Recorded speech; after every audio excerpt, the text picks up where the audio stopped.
Hi, this is Phil, and I'm here to tell you all about the Capes and Lunatics Patreon. Get early access to all of our interviews, including the monthly Chichester chats with writer and comic book legend D.G. Chichester, new episodes of classic Capes and Lunatics shows, including The Quantum Zone, This, That, or the Third, and many, many more specials, all completely uncensored. Access starts for $3 a month, full video when you pledge $5 a month. Check out the link in our show notes or go to patreon.com/CapesandLunatics. Hope to see you there.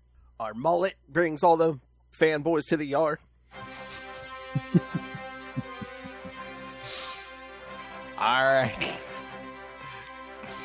I know Tyler was trying to think of drinks, but I think it's the mullet.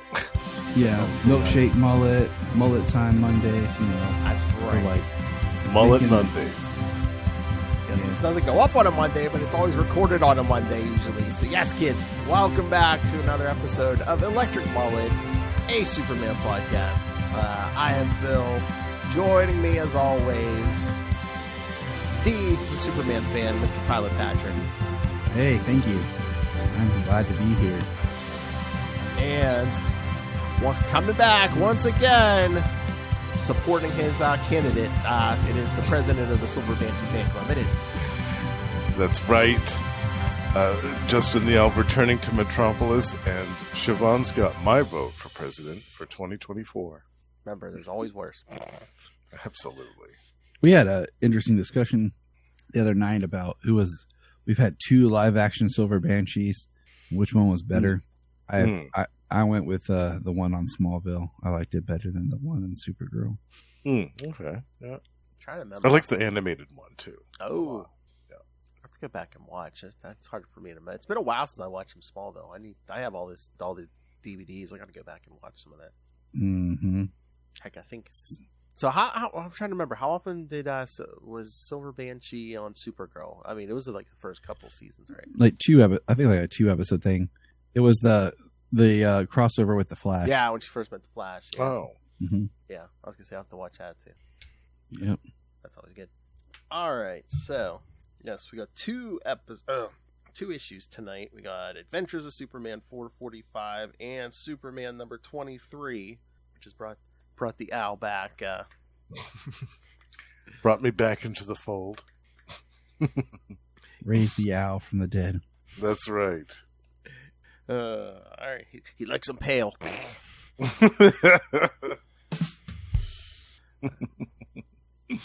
right. Justin, did you get a chance to read 445?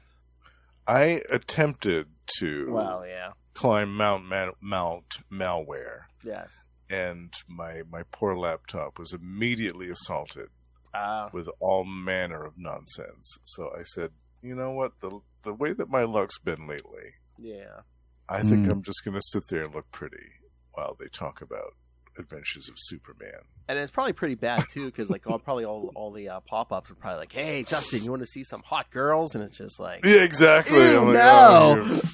You haven't gotten the algorithm right yet. He's like, I ain't got time for this. No, Justin. Yes, he's here. Yes, maybe not every time, Noel, but yes, he's here, and especially this week because Silver Banshee's in here, and he loves some Silver Banshee. Absolutely. And if not before, he'll be back. He'll be back for 3 episodes for Exile. This Superman issue tonight is also momentous as it's the start of the Roger Stern era. Yes. Which is extremely important. The great Roger Stern. Oh, guys, I feel like we're going to summon Russell because wasn't it he who first created the Hobgoblin? Indeed, yes. He's a massive Roger Stern fan. Yes. So we are moving past Byrne. The Byrne era is officially over. Yeah, we closed that. You know what? It's so weird. I was looking because, like, in an upcoming episode, I think, what is it? Superman Annual 2, I think. I thought I saw Byrne's name on it. Yes, there is an annual coming up that he does the art and I think the script too, maybe. Or... So I'm wondering if maybe he worked on it ahead of time. Maybe they just. I think it might have been a year later, though. Oh, okay. It was one with Superman and Mon-El and Legion 89 or 90 is or it whatever. That one? I think that's the Adventures. I know the first one we're going to do is the Superman annual. It's kind of where like Superman first like meets discovers Cadmus and the Guardian and all that. So. Oh, was that a Byrne one too? I think so. I think that. Oh, I might not have read that one. Okay. Yeah. I remember the Adventures one with Lobo and all those people. Yeah, because the Superman. I know the one you're talking about, but I know the Superman one I was talking about. I believe Ron Friends did the art. So. Oh right. Yeah. Okay. I'll have to check that one out then. I love it. Russ is stuck in traffic. Stuck in traffic, poor Russell. Yes, he's having a road trip from hell today. Oh my! Oh, he's coming back from Chicago. Yeah. All right, so let's get to Adventures of Superman 445. I forgot who made a return appearance here until I started reading this. I was like, oh yeah. All right. Adventures of Superman 445 from October 1988. Headhunter, writer and penciler Jerry Ordway, inker Dennis Jank, colors Petra Skodish, letterer Albert de Guzman, and editors Mike Carlin and Renee Witterstatter. Following the events of the Supergirl saga, see last episode, kids. Editor's note. Superman feels guilt and anger for his having executed the 3 Phantom Zone criminals so that they could no longer present a threat to anyone in any reality, and tries to deal with it. Meanwhile, Daily Planet editor Perry White calls reporter Catherine Grant to take her to task about her drinking problems starting to affect her work. Brainiac, still in possession of Milton Fine's body, is now looking for a way for his host body to remain stable, which requires looking for humans to extract certain chemicals from. Superman returns to Metropolis when Brainiac kidnaps Cat Grant and tries to do the same thing to her. And in the struggle, Brainiac is left paralyzed as he enters into Superman's mind and sees all the anger and rage he's been trying to dam up. As the medics arrive to tend to Brainiac after he was left paralyzed, one of them tells Superman that he should have killed him. That ain't gonna help nothing. Yeah. Alright, so... Yeah, I mean... were you listening in the car, Russell? Send help. Send help. Oh, God, Russell. Yeah, I'm lucky to make it out of Chicago alive. We'll airlift you out of there. We'll Exactly. send a helicopter in. So, yeah, this one opens. Yeah, we don't know it's Brainiac at first, but this mysterious figure is like abducting homeless people. And then on the first page, we see it's he's grabbing Pete Shoemaker. Remember Jimmy's homeless buddy there? Yeah. Oh, right. Yeah. We hadn't like seen how- him in a hot minute, right? Yeah. I like how it looks like Jack the Ripper. Yeah, because he's wearing like a top hat and stuff, and like a long coat. Yeah, but yeah, we can't see his face. And then Jimmy wants to write more. So Perry's like, Yeah, he wants to write. Perry's like, "There's, what does he say? You misspelled alone. You need structure, any form of structure. It has to go somewhere." I'm like, okay. I mean, if the narration was Jimmy's writing, that wasn't too bad. I'm like, it's kind of rough, Perry, but okay, man. Just bring him down. Yeah, he's like, How did Brainiac get out of the hospital? Wasn't he locked up in the asylum or something? In the hospital? Did they explain that? Seem Salabim. It's. I know they do go into how his assistant / common law wife was hit by a truck. Remember that? Right. Yes. Yeah. But Mysterious circumstances. Yeah, but Perry thinks, maybe this abduction story is too big for Jimmy. He's just starting out, but he sends him to talk to Inspector Henderson, and then as Jimmy's leaving, he runs into Cat Grant getting out of a cab. Oh, yeah, wearing her leather outfit. Yeah. And she's like, I guess the driver can't break a 50, so she's like, oh, can you pay for my cab? Oh, thanks, Jimmy. The driver can't break a 50. It's only Metropolis. I know. Yeah, I mean, back in the day when you had to carry cash. Yeah. So yeah, and then she goes up to the newsroom and she's basically crying to Perry, basically like, why doesn't anyone like me? Yeah, doesn't Perry light into her or something? He tells her the truth, yeah. Yeah. And then he rips on her about booze and he says, where is it? Hold on. Which says he doesn't like office romances because once they go bad, it hurts everybody in the office. And then he's like, you literally throw yourself you were literally throwing yourself at Clark, especially in front of Lois. He's like, and then all that, what you've been doing to Jimmy. Was he saying that in front of everybody? No, he took her in his office. So no. I was going to say, geez, knives out, Perry. Wow. I know Perry. I think Perry is one of the hardest characters to write in Superman. Yeah.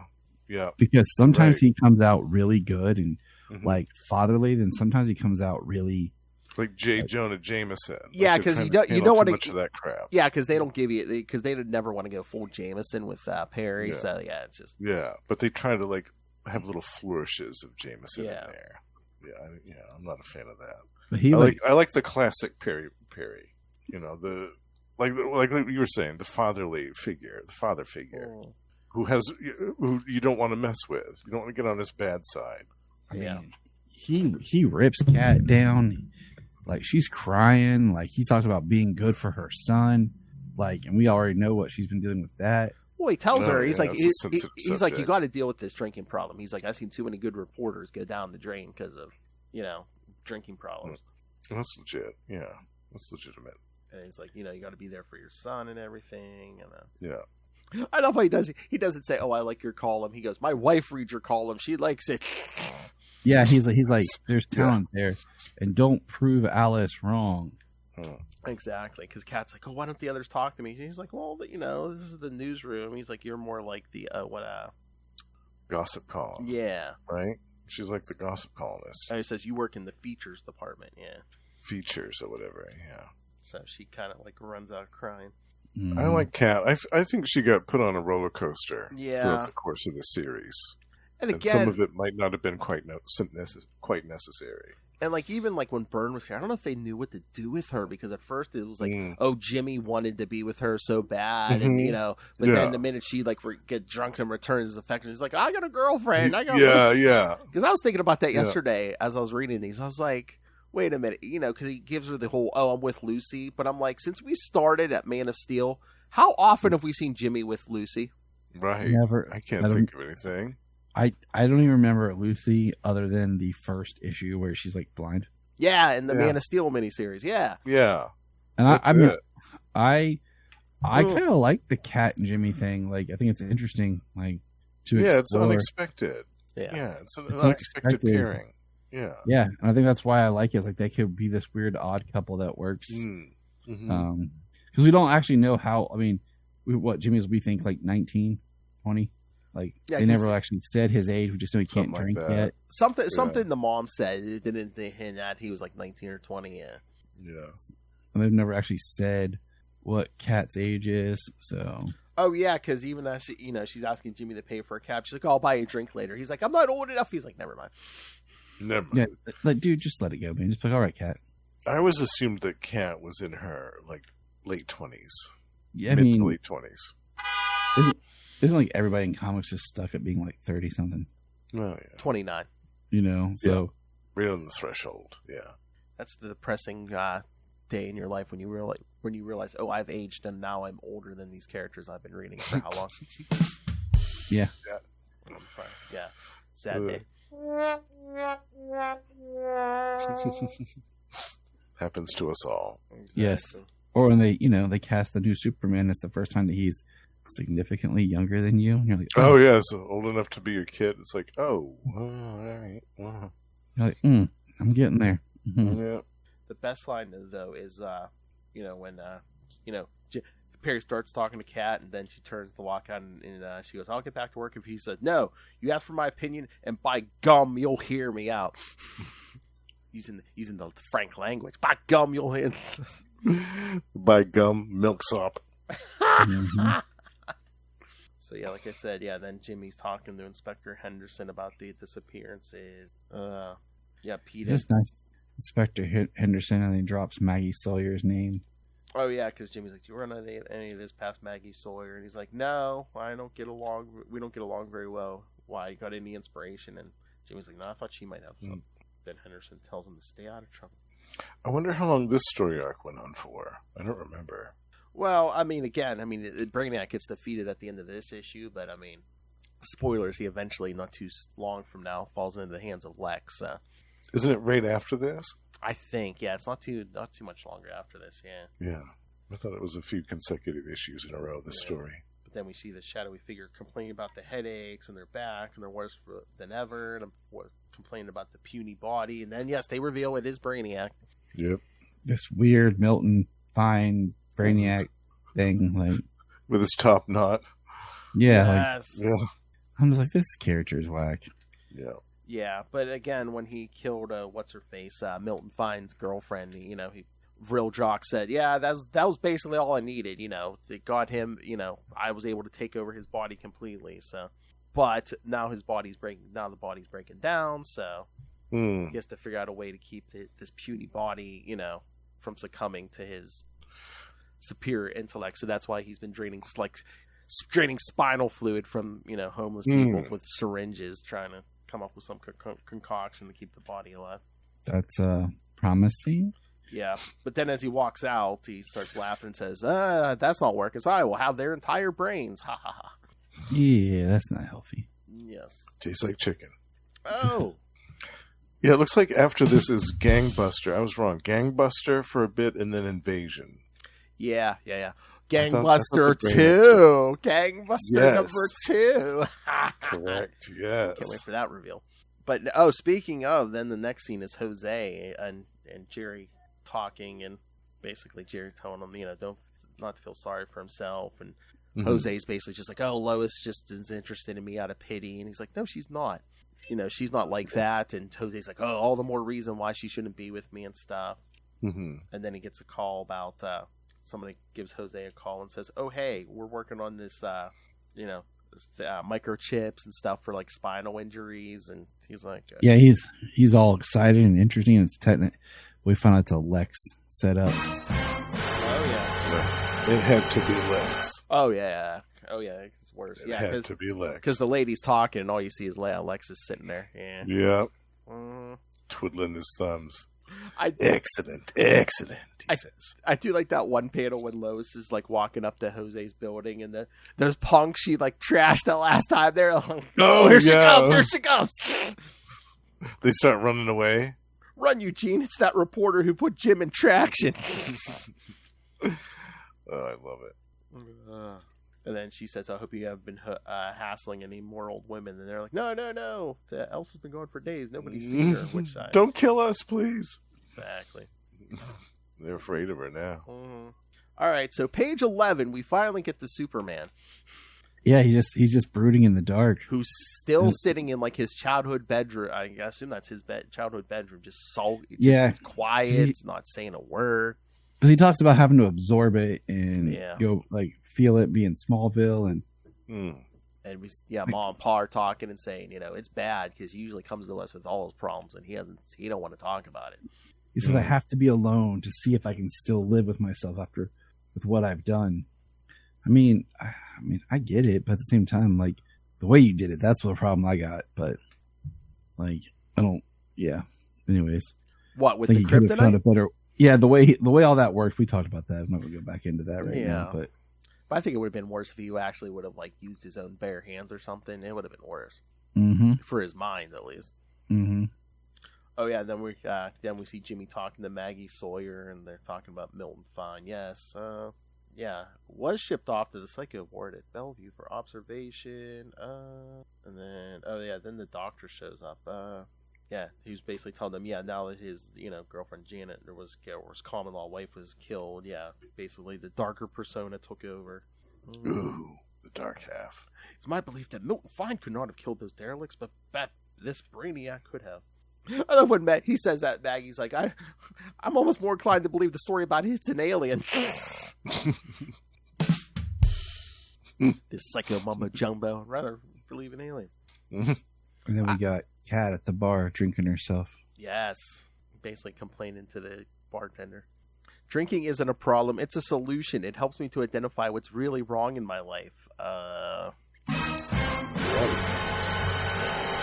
Uh-oh. Lois hates me. Perry won't understand. Clark is hard to get through to. Jimmy. Now, Jimmy, he's so cute in his bow ties. So square. He thinks the world of me, but he's still a kid. So I complete that thought. He's just a kid, but I'd still bone him. Yeah, right. Yeah. And then, now she's talking about her son, who she had no custody for, but now she has like 6 months out of the year. And she's, Jimmy's good with him. It sounds like Jimmy's doing more of the parenting than Kat. Yeah. Mm-hmm. That's why I say it would be an interesting, like, if you had a writer really explore it. Yeah. Like, Jimmy and Kat, like, because she's like, it's 24/7. Yeah, no crap, lady.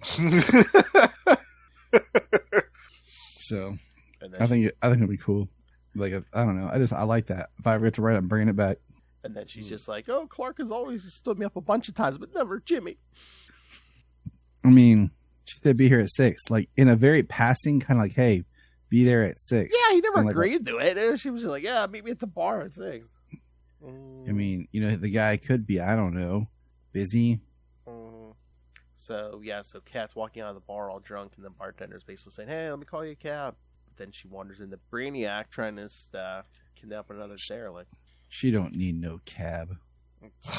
But Brainiac stops a cab and grabs Kat, throws her in there. And Jimmy sees that, and he tries to get after them. He hops in another cab to chase them down. He said he tried to signal Superman, but then it was out of range. Yes. I don't know how he would know that. I didn't know that was a thing, but...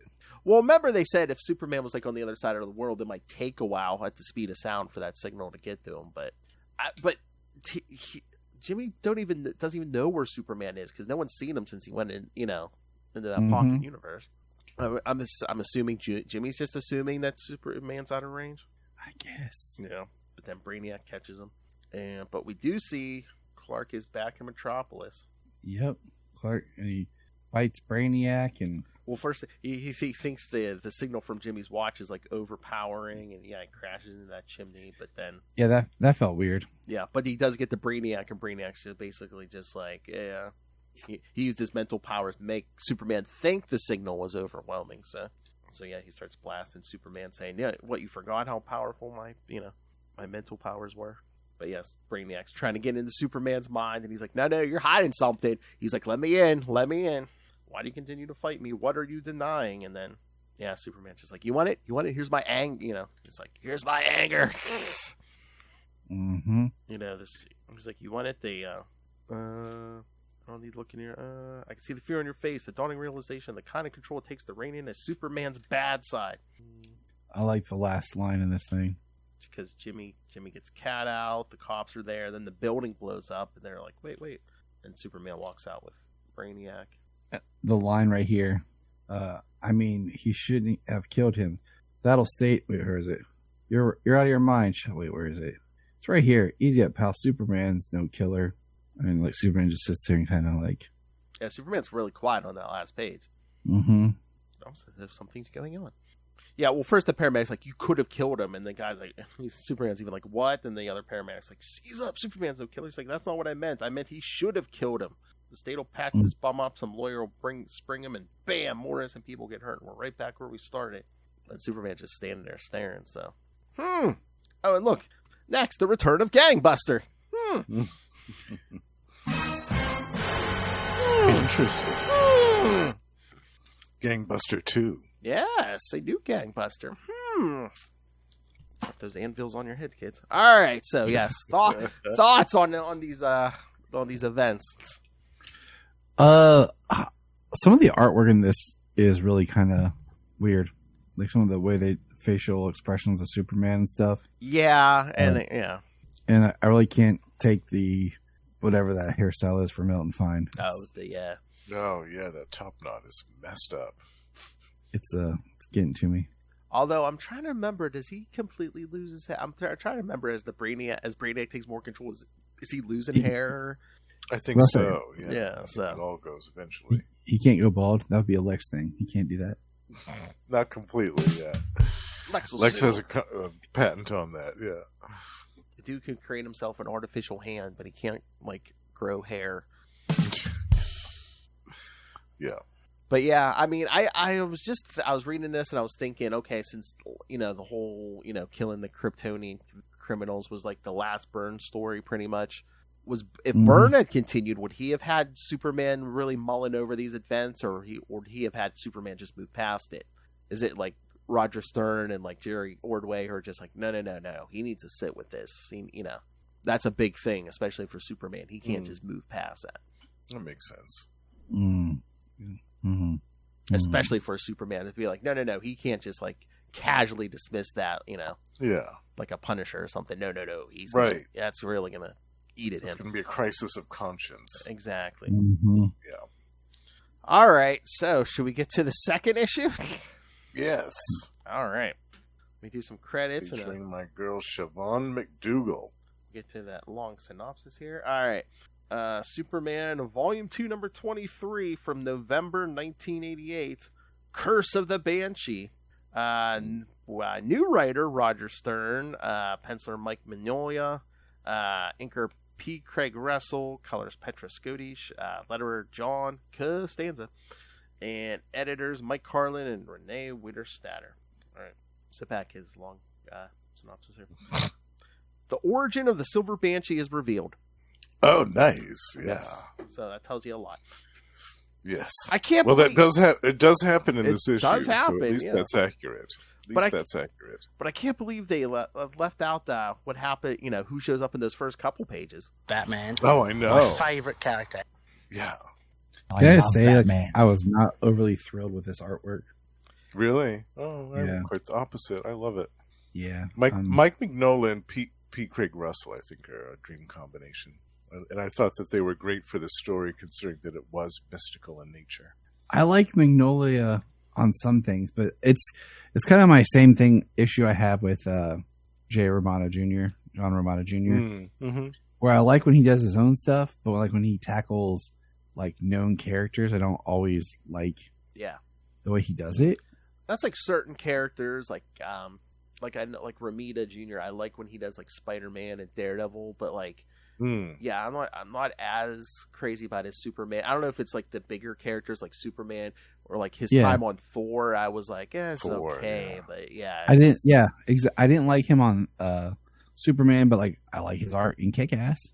Yeah, when it's its own thing. So I think Ramita's better on like the street level guys like Spider-Man and stuff. Yeah, but I get what you're saying, both of you, because it's like I like Mignola's art, but.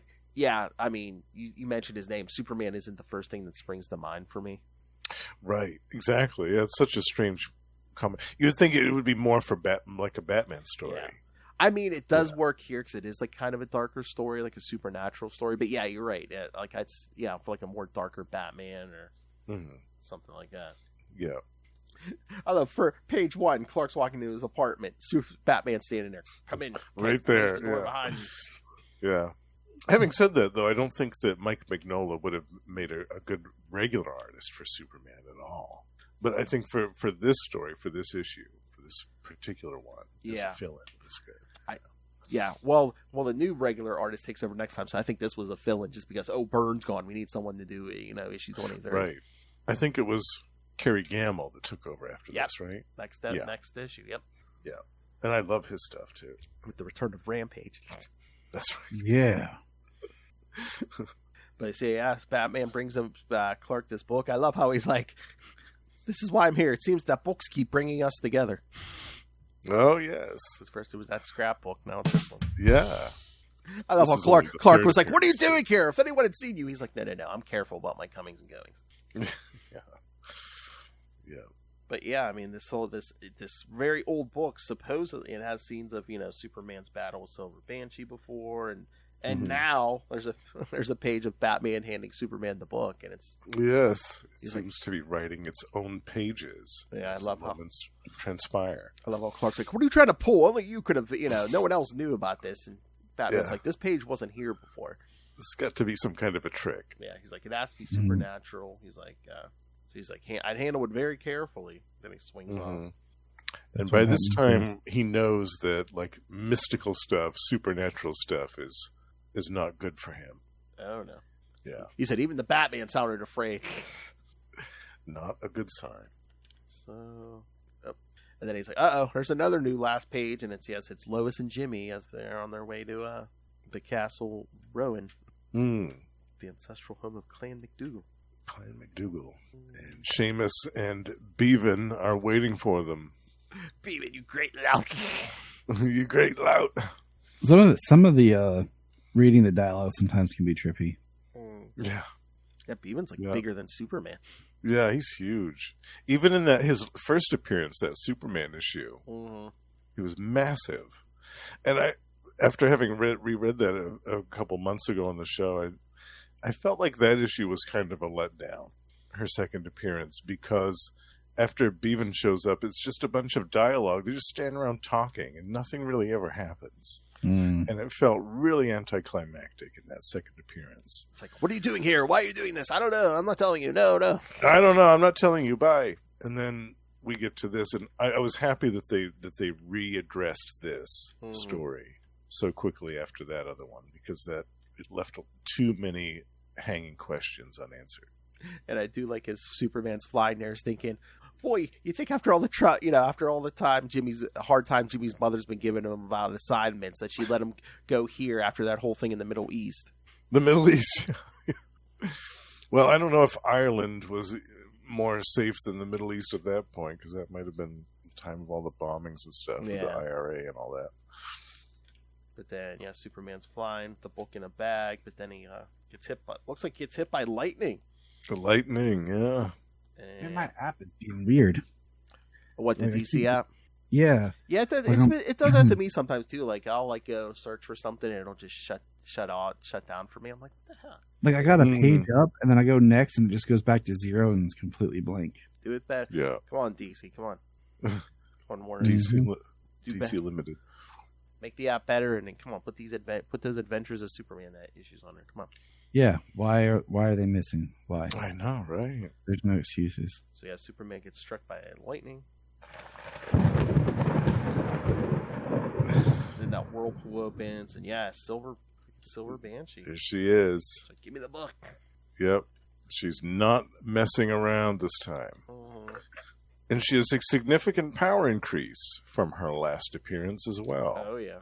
Well, as she tells her family later, she's like, the closer that book gets here, the more powerful I get. But Superman pulls himself out of the water. He's like, you ain't getting this book. He's like, you're going to answer for, all the people you killed. At least 8 dozen people. Looks at that book, and he's like, oh, more pages. Yeah. Excuse me. Bless you. Thank you. Lois and Jimmy have been captured, and that's when we get the origin of Silver Banshee. They tell the story in the catacombs. Yeah. So what do you think about that, Justin? Because one of your favorite characters here. I love it. Yeah, I actually picked this issue up when it came out in '88 or whatever it was, and I loved it immediately. I thought, this is great. It's kind of like, I wouldn't have expected this type of villain for Superman. Like I said before, it's more like a Batman villain or a Wonder Woman villain, but the fact that she's a Superman nemesis, and she has this great, like, almost kind of Celtic folklore, mythical legend of a background. I love it. That's what I love about the character. I wish we got to mine the character more. I guess that's kind of why, like, I didn't like the way they did her on Supergirl. I felt like it kind of undercut a lot of the Celtic McDougallism. The origins, the clan stuff, With the book. And it didn't talk about the book in that, did it? No, I don't think so. It's been a while. Yeah. I just felt like, I don't know. It just I think all the live actions, and it was basically just like the cliff notes. They really didn't get into too much detail. It would be cool if we got, I think Silver Banshee would be good for like an animated, like, DVD or something movie. Yeah, an animated movie.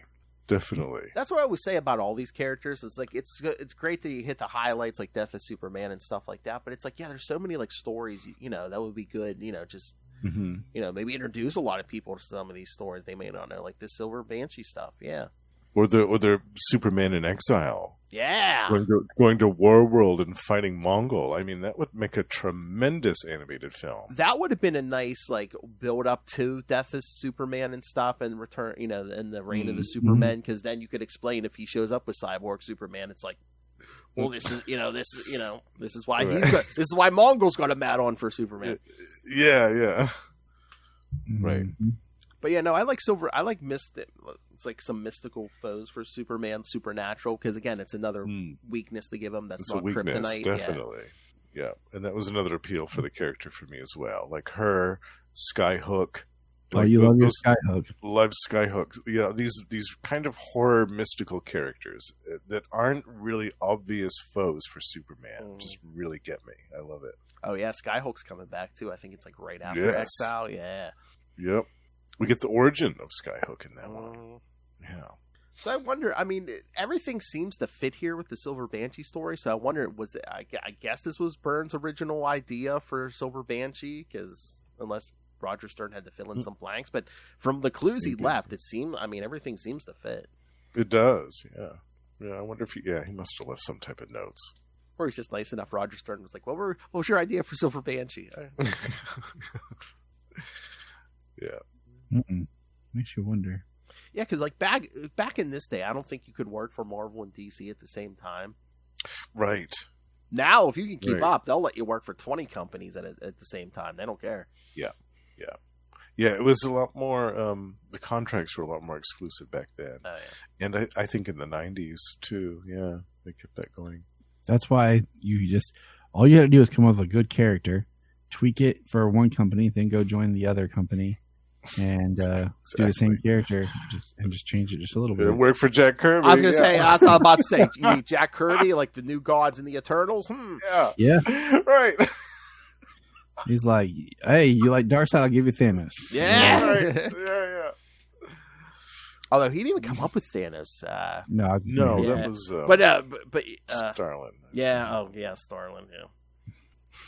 Yeah, because that was the other thing. It was like, what was it? Was it for Warlock or Captain Marvel or something? He came up for Thanos, and then some book that got canceled. He's like, I'll just throw him into I'll just throw him into Iron Man. Yes, yeah, it was something random like that. Yeah. It's so funny. But there is, I like that panel where Superman just comes crashing down. Bursts through the cavern, and confronts Silver Banshee. Yeah. But she's like, you resisted me before, but not now. He's like, nah, I think the book's going to protect me. Yeah.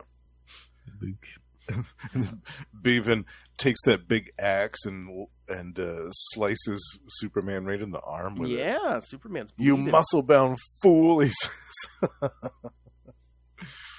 Not a lot of times Superman could say that to someone.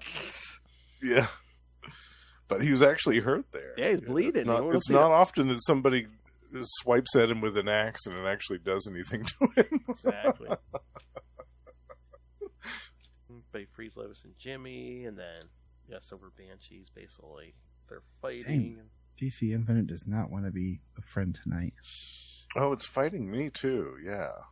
So I'm glad that's why I'm glad I dug out since I had to dig out the Adventures issue. Glad I dug out the floppy on this too. Yeah. I should have done that. Well, let me go down to my basement where I have every comic that's been published since the day I was born. No. Only since I was 10.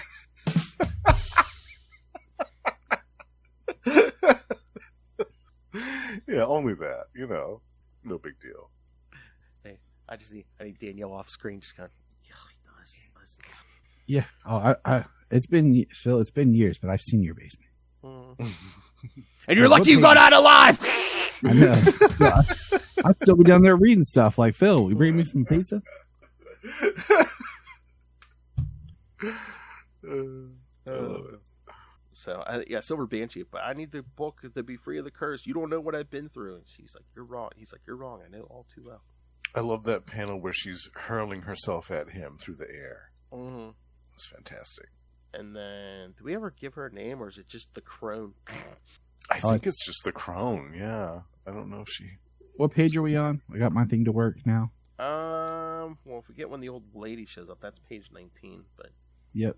Okay, so where are we at? I do like that shot of Superman on page 18 when he's like telling her, I know all about your story. I read it in this book. Yeah.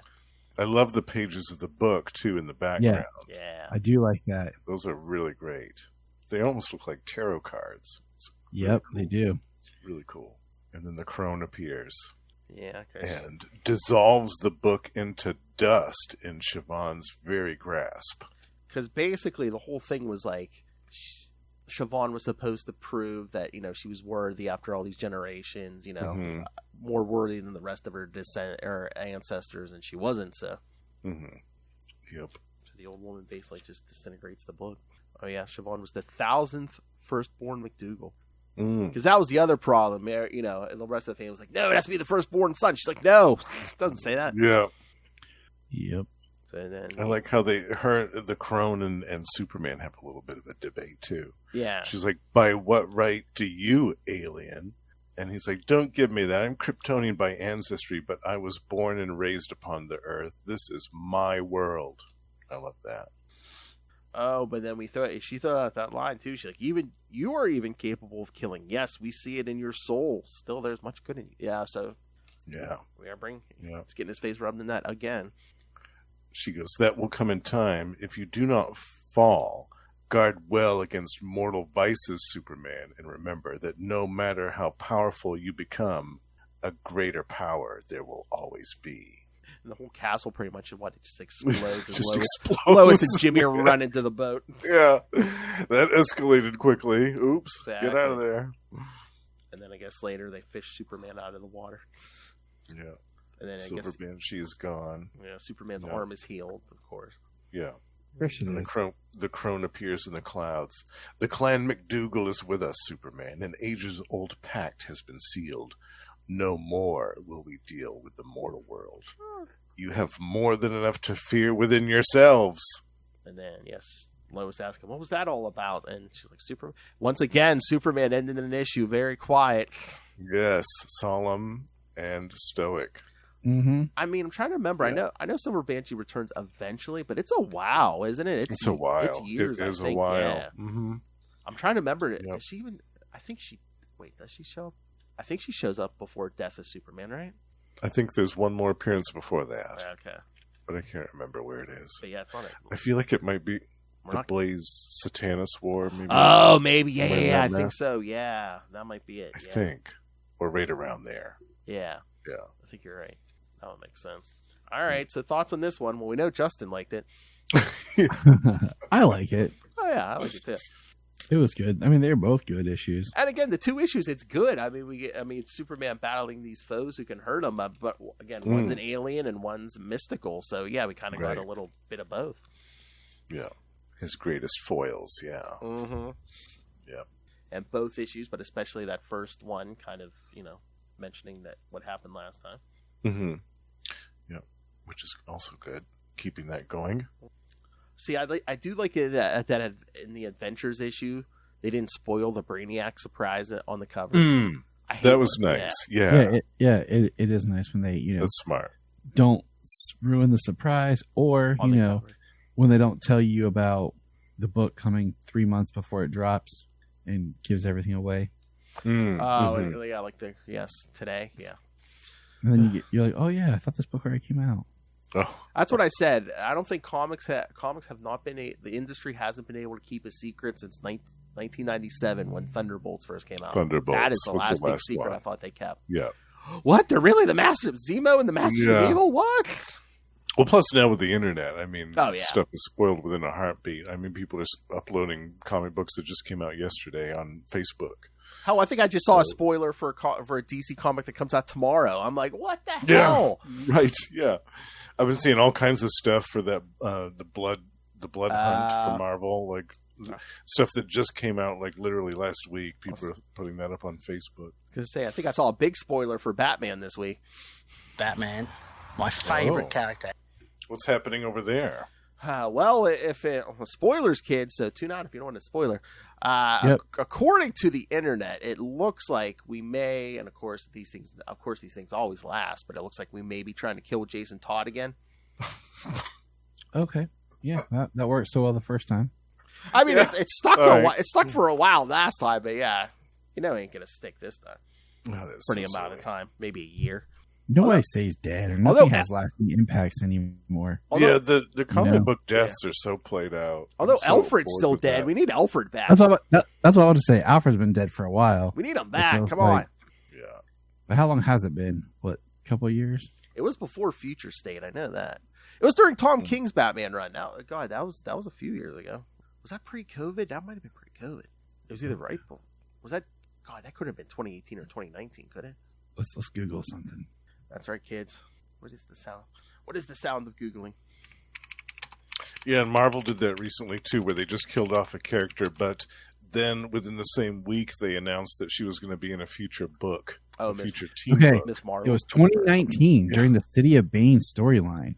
Wait, what year was it? 2019. 2019? Wow, he's been gone for a while. 5 years. Yeah, because they were going to do a big time jump with Future State, and then a lot of that didn't happen. But now it's like, just bring it back. Yeah. Don't tell me you can't do it. Comics. You beat Jason the Hamburger with a crowbar and brought him back. You can bring Elvis. Right? Yeah. Of all the characters to bring back, you brought back Jason Todd.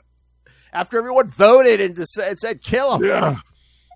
Yeah, and how was he brought back? It was because Superboy Prime was banging on a crystal wall really hard. Yeah. I remember everyone's like, oh, it was probably a Lazarus Pit brought back. They're like, no, nothing stupid like that. No, Superboy Prime punching a wall. Yeah. Then I'm trying to remember. I think then by New 52, they were like, nah, yeah, it was a Lazarus Pit. Yeah, it was Lazarus Pit. Just kidding. Yeah. Superboy Prime. I love it. Yeah, comic book deaths don't shock me anymore. No. If anything, they just irritate me. It's like, yeah, whatever. They're too stupid. They're too frequent, and they get reversed much too easily now. I'm much more interested. Like, to me, I'm more shocked now if they do a character flip. Like, if a character suddenly becomes evil, or if an evil character suddenly becomes good, like Juggernaut suddenly becoming a member of the X-Men and all that crap. Again. Like, I'm more interested in that now. That stuff is more surprising and interesting to me than, ooh, this character's dead for the 5th time, and they'll be back next week. Cool. Especially the X-Men. That's a revolving door. Yeah, exactly. Yeah. Are you going to kill? Just blink and you'll miss it. Are you going to kill Jean Grey for the 5th time? Okay. Yeah. Cool. All right. We'll see her in a couple weeks. Mm-hmm.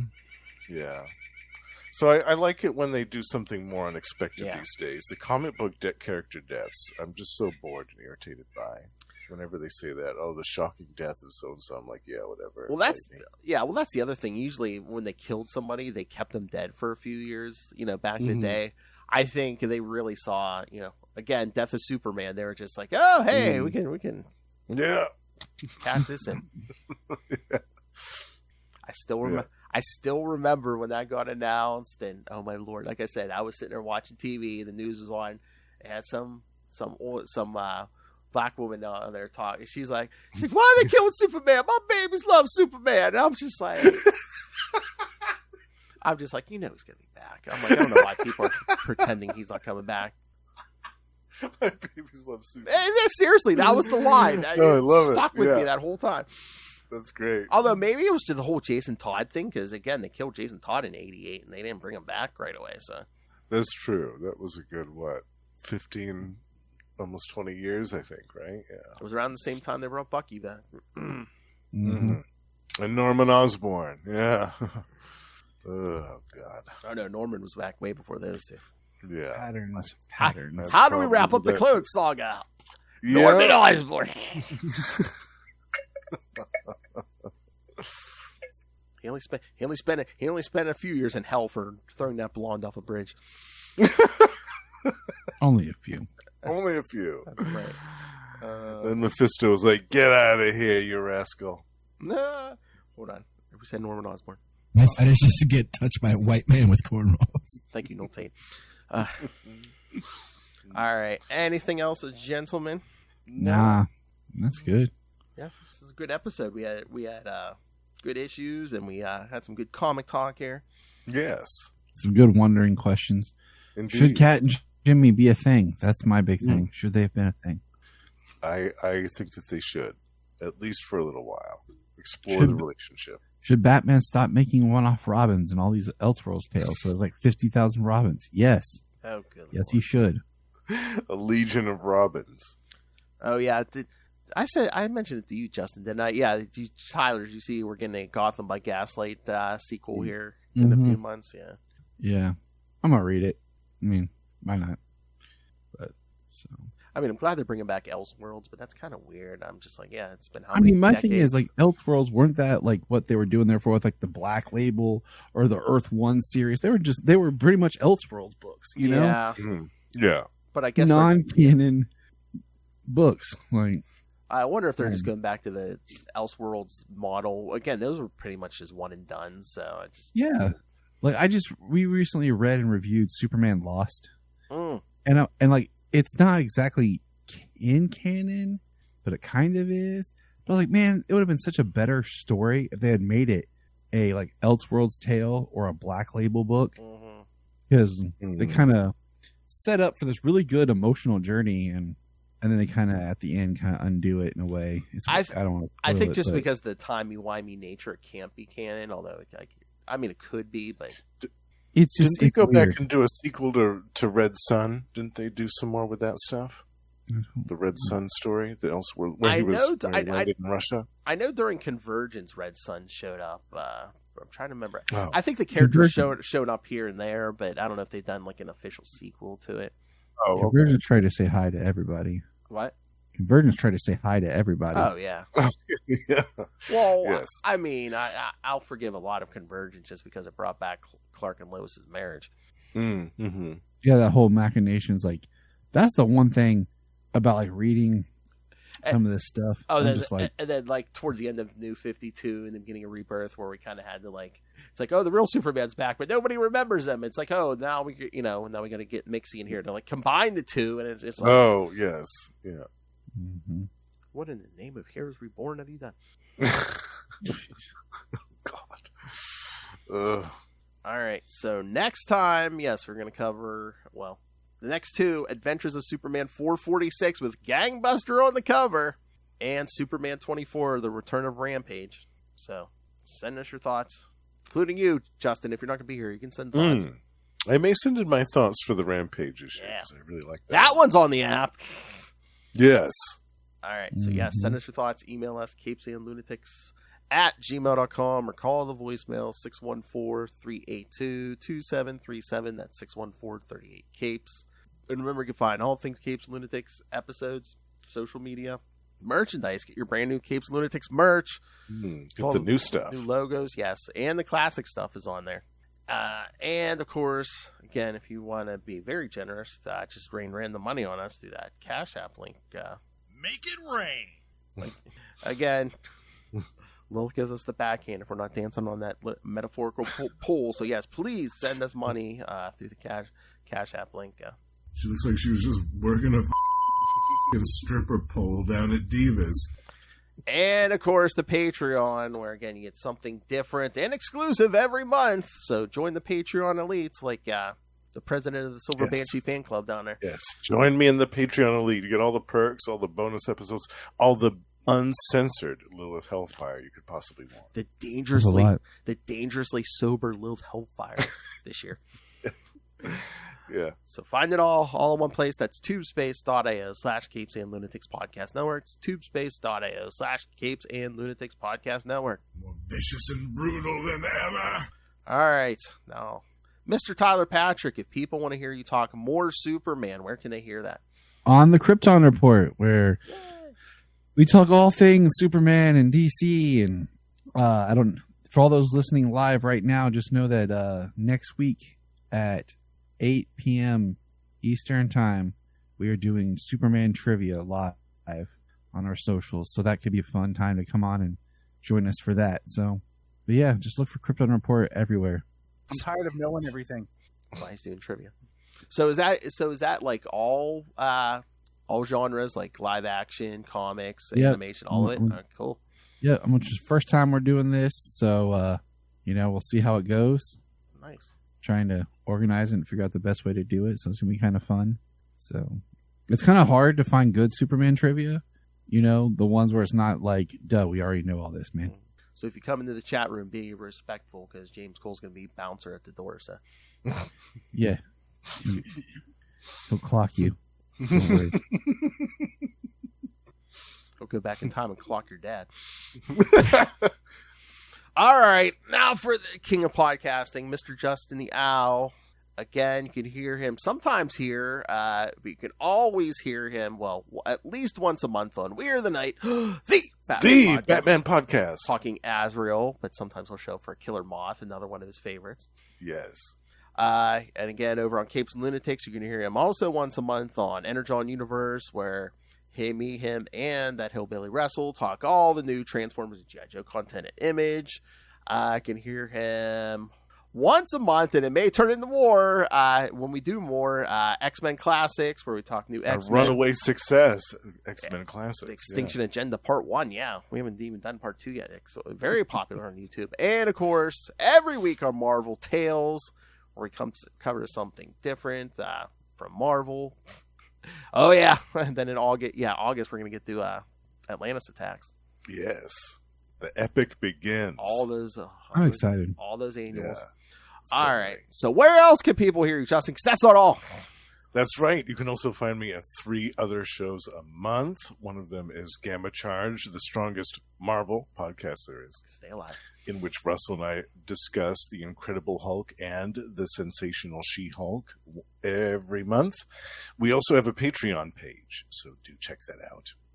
And we are joined by the High Priest of Khonshu, Ray, to discuss Fox's Predator in Predator and Prey, the Yocha podcast. And although we have a break before Predator versus Black Panther begins, we're going back to the 90s to discuss some of the classic Predator comics from Dark Horse. And last but not least, the Lost Library of Legends, my solo project, is still going on. And by the time this episode comes out, I will have wrapped up a 2-part retrospective on a 1994 Marvel title called Black Wolf. We're going back to the 90s here, bitch. I promise you, kids, this is from a drunk videos, but he is not an angry drunk. No, I'm not an angry drunk at all. This is just him yelling at the comics of the 90s. Boo, yes. Superman, boo. I'm not an angry drunk. I'm a passionate drunk. That's right. Oh, we know. Cock-a-doodle-doo. Well, that escalated quickly. All right. Thank you for joining us, everyone. Again, Tyler and I will be back next week, and Yeah, we will. maybe we'll get some Justin feedback. Get a new gangbuster. Return to Rampage. Little Rampage. We inch ever closer to invasion and then exile. Which I will be back for that one. Talk about different art on Superman. I was thumbing through it. Was it the first issue of Invasion? Oh. It's either Todd McFarlane drawing Superman. I was like, that's something I don't used to. Cape's a mile long. Right, Of kids. course. Come back next time. Join us for truth, justice, and the mullet way. And respect your books.